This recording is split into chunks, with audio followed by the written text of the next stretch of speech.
get to, apart from being a wife and a mom and a daughter. But in my professional life, I've never had an opportunity to be a part of anything more important than this and more gratifying than this. Wow. And it's because of people like you. So thank you. Oh, thank you. Everyone, on behalf of everyone who's been part of this, there's, 900 donations have come in since I started, but also almost 9,000 have come in since I started the campaign. And each of those donations is an expression of gratitude to you and to your organization for what you do. People don't realize how it works necessarily. I tried to break it down, and I sure have been learning a lot myself, but just how a food bank and a food pantry and how they differ. And it takes a lot of work, man. It takes a lot of manpower, a lot of volunteer time. It takes, you guys coming up with the meals, finding the food, getting the maximum amount of food for the value, for the money, and then a whole slew of food pantries trying to stay mobile and solvent through a pandemic. It requires a lot, and really, for the certainly right now and possibly the foreseeable future, this is how a lot of people in our country are going to eat, and we just have to have each other's backs. And so I absolutely agree. And you're talking about the network, and maybe some people who are chiming in aren't very familiar with how our network works. So if I can take a second to talk. Yeah, please do. So we have a national organization of which I'm privileged to be the CEO. And then there are 200 member banks across the United States. I say wherever there's hunger, there's a member that's there serving that community. And unfortunately, every county and parish in this whole country has an issue with food insecurity. So even the richest counties do.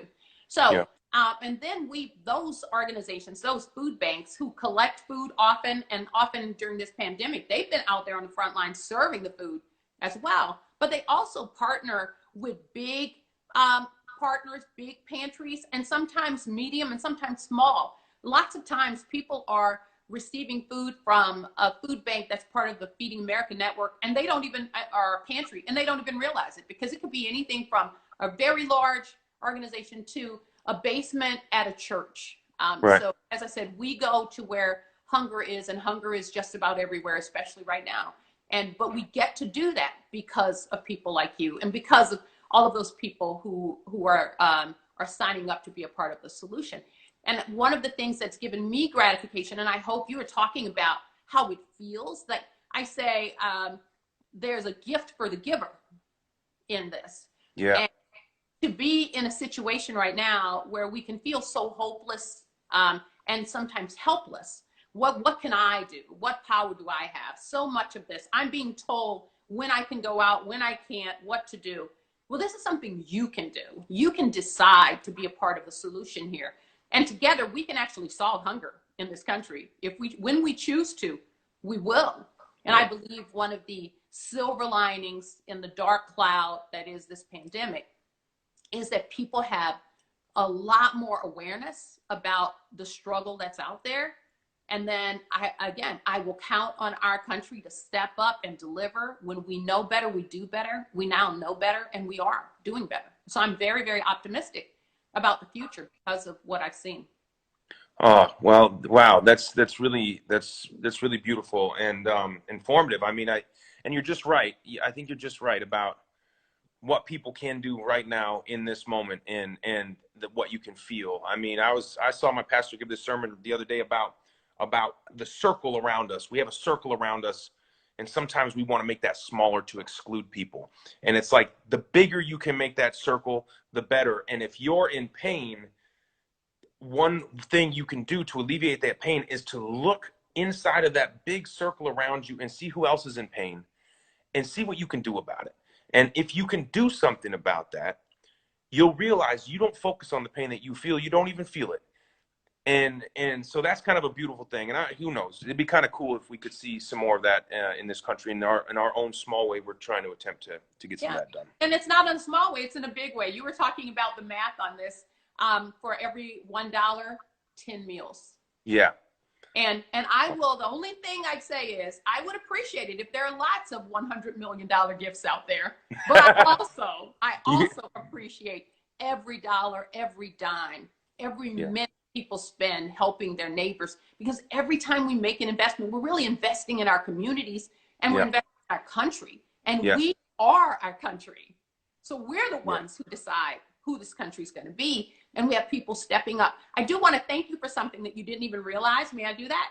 Oh, okay. So last time I was on, you talked about my family. I have a unique family story. I've known about hunger my whole life. I'm one of 108 children through birth, adoption, and foster care. My mom and dad, remarkable people, Mary Alice and Warren Babineau. And my dad's sick right now, and he's confined to his bed. And when they try to perk him up, you know, the family members surround them and they try to find ways to keep him happy and inspired. And one of the things they did was they replayed our last broadcast. And what you did in the broadcast is you said his name twice.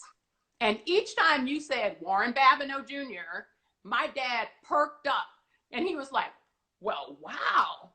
Well, all right. Now, I don't even know if he noticed his daughter was actually in the frame as well, but he definitely noticed when you said his name. So I am working to try to make manifest the fact that those two people, those remarkable people, are my parents. I get a chance to do that in this work.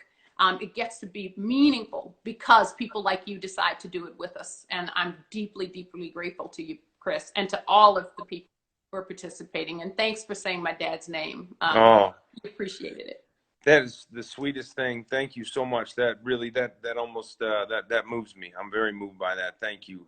And I'll be praying for him. I'll be praying for Warren. And thank you. And I'll say it again, Warren Babineau. And yeah, I really love you. It's great having you on. Thank you so much. And this is one event, but we'll keep going. We'll keep doing stuff as long as there's a need. Let's keep this relationship going, and I keep up the good work. God bless you. Did I lose you? Oh. Okay. I think we might have lost her there, but that was beautiful. Man, did you hear that? It's gonna make me cry. Okay, so we've got some more guests. I'm gonna keep it moving. Our next guest is a pretty important guy. Our next guest is, hold on. He is Mr. Universe. He is the Terminator. He's the former governor of California. He's my father-in-law, my daughter's grandfather. In a word, I better not screw this up or I will be terminated. It's a lot riding on this. I'm kidding. There he is, Arnold. Hello, Chris. Hey, Evans. how are you? Oh, I know Chris Evans, sorry. I screw up this whole thing right from the beginning. Chris Pratt. I mean, I didn't look at the cue cards the right way. Sorry about that. I should know your name. I should know your name, that's for sure. You're my favorite son-in-law. I'm your only son-in-law. I better be your favorite. Where are you? Where are you right? How are you celebrating New Year's tonight? I'm in Sun Valley up here, you know, skiing every Nice. day, and being my favorite place. And I heard that you are wearing your favorite hat. I saw it, then I said to myself, okay, I'm going to put on my favorite hat, which is an Austrian hat, and that makes it fun. But in any case, it's a congratulations on the great work that you're doing, and I think the world of you, and not just because you're my son-in-law, but I mean you also are so giving, and you think not only about yourself and about your career, but also about other people. And I think this is the most important thing. As a matter of fact, when I think about the 6 rules to success that I always talk about, one of them is give something back. Give something back. You know, that everyone has the power of giving something back, and to make this country better and to keep this country the #1 nation in the world. The only way that happens is if we give something back. You know, and this is the same is also now when we have this real problem with the coronavirus. It goes back to what John F. Kennedy said. Ask not what your country can do for you, but ask what you can do for your country. And I think this is the important thing. So it's the government and they have a certain responsibility, it's a big responsibility, but we can't just rely on them. We have to do our work. And I think that what I'm talking about here is, I mean, very little. and that is besides giving, when people are starving and so on, but also to wear a mask. I mean, if people are asking what can they contribute to this disastrous situation that we're in, it's very simple. Wear your mask. Because Yeah. if you wear the mask, you're really protecting other people. Not just that you're protecting yourself. If you wear the N95 mask, you protect yourself. But just any surgical mask, if you go out there, so that people don't get exposed. Like when I go on a bike ride, I always wear a mask. Because I Yeah. don't want to have people exposed to, in case I have the corona, to then affect a whole bunch of other people by my body fluid, all this stuff going out in the air. And so this is why it is very important that people really buckle down and really become a team player in this whole thing and all work together. Then we can lick this problem once and for all. Yeah. I agree. It's interesting how divided we are along that lines, and people are almost like kind of tribal about wearing a mask or not wearing a mask. Maybe it's a sign of the times, or because of how divided we've been politically, people are always signaling which side they want to represent, or maybe we're easily manipulated by the things that we see.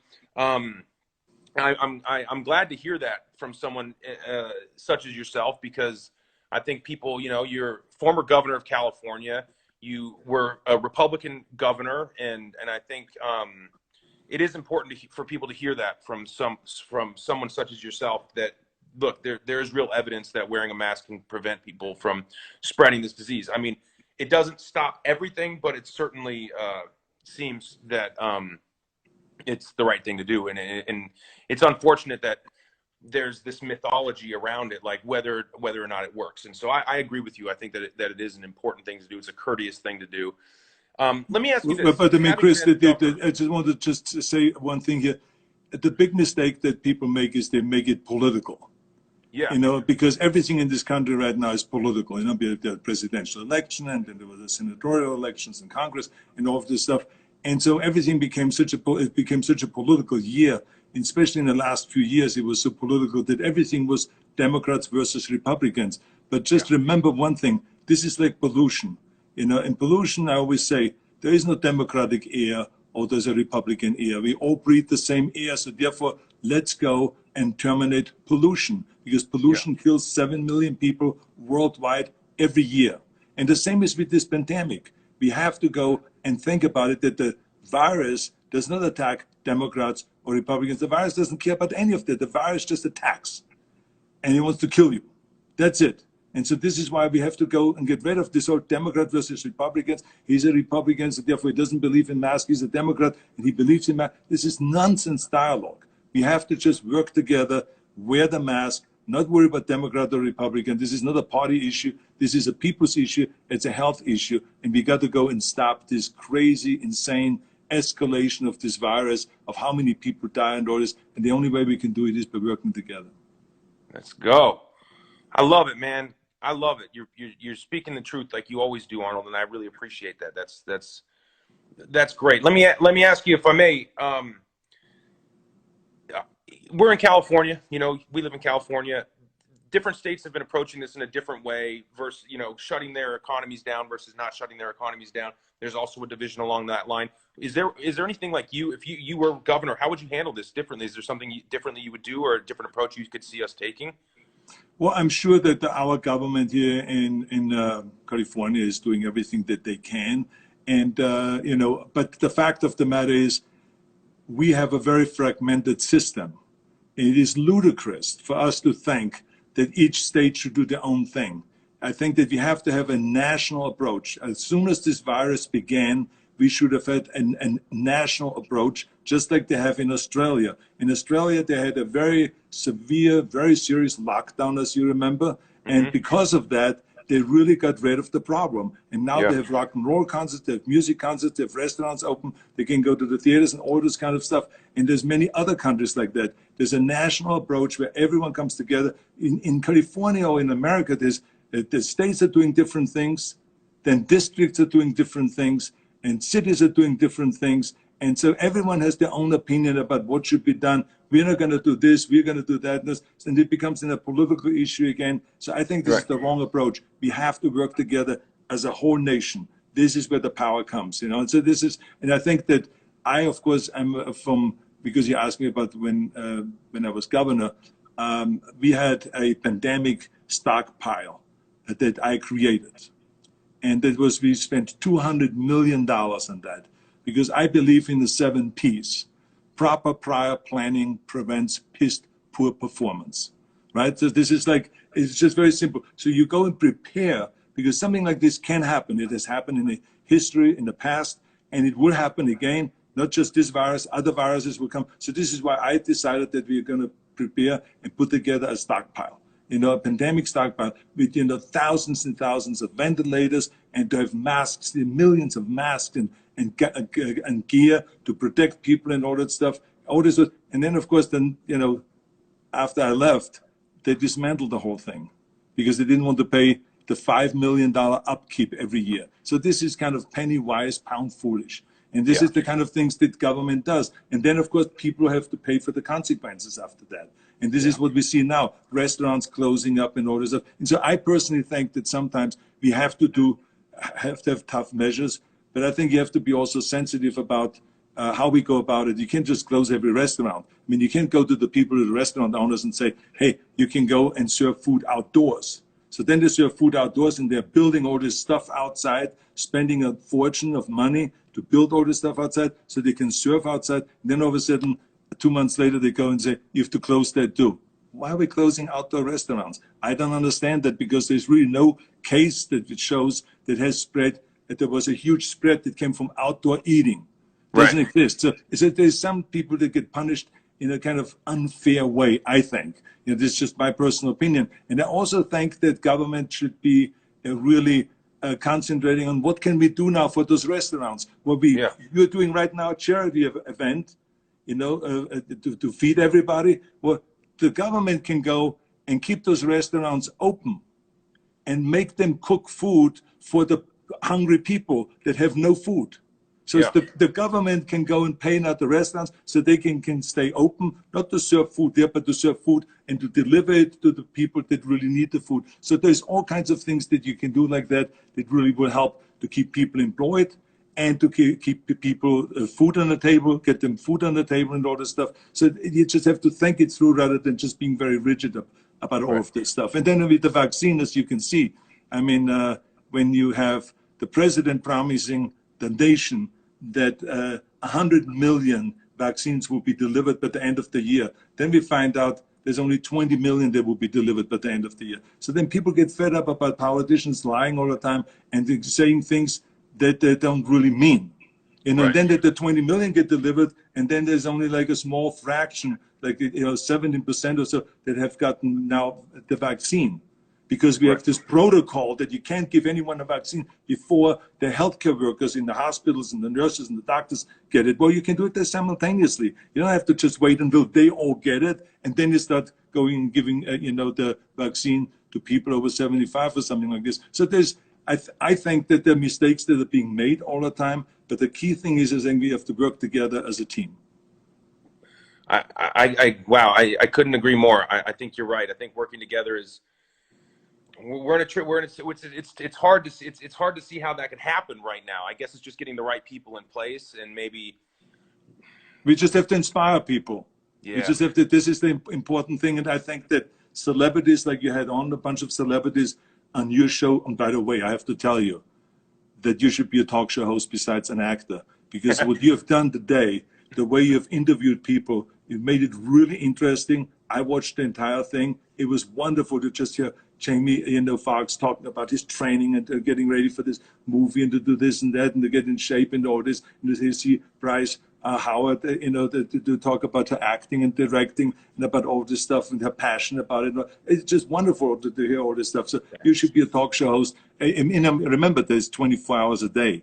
You just don't have to sleep. Your 8 hours. You get up a little earlier or you go to bed a little later and you have a talk show at the same time. Yeah, I think Catherine would like that. I think she would like. Honestly, I might like that better than being an actor. If I could just do a show in 20 minutes from the house and make it a gig, I might do it. I honestly might do it. If it means I don't have to go to, I don't know. I've got maybe one day. It's a fallback plan. Thank you. That means the world to me, Arnold. No, really absolutely. Does. I mean, people always say to me, "Says why do you say so many great positive things about Chris Pratt? Just because he's your brother, your son-in-law?" And I said, no, It's not because he's my son-in-law. I said, it's because of that. I said, but there's so many things we have in common, right? I mean, think about that. I mean, we both love Catherine. Yep. We both are into acting. We both like working out. Yep. And we both have no Oscar. I mean, so there's a lot of things that we have in common. Think about that for a second. I mean, it's wild, you know. So this is why I just love you. I mean, you're fantastic. Oh man, wow. Well, I feel a lot better about not having an Oscar now, because if I did, then it would. I will remind you. I will remind you regularly. Arnold, man, listen, you are a classic. You're an original. You're awesome. I'm really lucky to have you in my life, and I appreciate you giving me some of your time on New Year's Eve. It's really nice of you to sign on and do this with me. I want to tell you that, you know, I'm a man of action. I don't want to just talk about things. I want to do it. And this is why I want to donate $10,000 to your charity today here, because I think that you need the money. I think there's so many people out there that need the food. I think the organization is fantastic that you're doing this for. So I think it's really great. So I just want to be a part of it, not just to talk about it, but to actually do something about it. Wow. Thank you, Arnold. That's 100,000 meals. And thank you so much. I really appreciate that. You are a man of action indeed. Thank you so much. My pleasure, and I'm proud of you. Awesome. Okay, Oh, and man. give my love to Catherine. I sure will. I will. Okay. You bet I will. All right. Thank you. Bye. Bye-bye. Good night. Love you. See you. Bye-bye. Love you too, man. Happy New Year. Yeah, Happy New Year. Well, I'm gonna cry, man. That was awesome. That was really awesome. Wow. God is good. I am blessed. That was beautiful. So that was awesome. I'm kind of blown away. Okay. Well, thank you so much to Arnold Schwarzenegger. I didn't. Wow. Listen, I've got something to show you.